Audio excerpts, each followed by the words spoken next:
What's the most creative way you've seen someone ruin a greedy person's financial future? My uncle is a quiet genius when it comes to numbers. He worked for a large real estate development firm, buried in spreadsheets and projections, and never made much noise. But behind the scenes, he was the one steering the company's financial decisions. Though his boss, the CFO, took all the credit. This CFO was slick, arrogant, and loved flaunting wins that weren't his. For years, he used my uncle's financial strategies to wow board members, while keeping my uncle underpaid and invisible. Everyone assumed he was the mastermind behind the company's success. Meanwhile, my uncle kept his head down and did the work. But one day, while reviewing some investor account data, my uncle noticed something off. Small discrepancies at first. Numbers that didn't add up. He dug deeper and discovered that the CFO had been skimming money from investor funds and quietly siphoning it into offshore accounts. It wasn't tens of millions, but it was enough to be criminal. Enough to ruin lives if it ever exploded. Now, most people would report it straight to the authorities. My uncle didn't. Instead, he decided to set a trap. He began feeding the CFO subtle suggestions. At lunch one day, while discussing internal controls, he casually said, "You know, with your experience,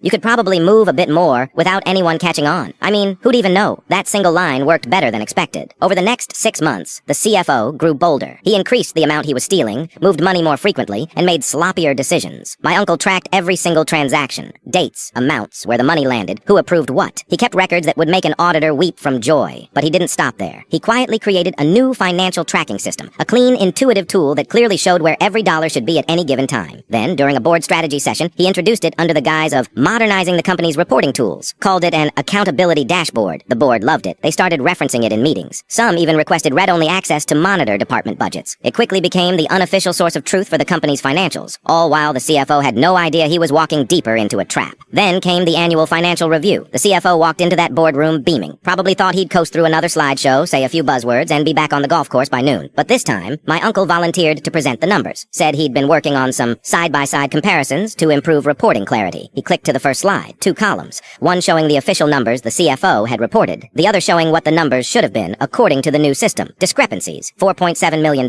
"There seems to be a few accounting errors," my uncle said, sounding almost apologetic. "We've cross-referenced these with prior year audits and current transactions. This wasn't a software glitch. These were intentional misallocations." The room went silent. The CFO started stammering about possible database corruption, but my uncle kept going. He had emails. He had login timestamps. He even had phone call recordings. He didn't raise his voice once. He let the documents do the talking. When the presentation ended, the board sat in stunned silence. The CFO was fired on the spot. Within a week, he was indicted. Apparently, this wasn't the first time he'd pulled something like this, just the first time someone had nailed him so precisely. They found multiple offshore accounts under fake shell companies, with wire trails going back years. Some of the funds had already been laundered, but a large chunk was recoverable. And my uncle? He was appointed as the new CFO before the month ended.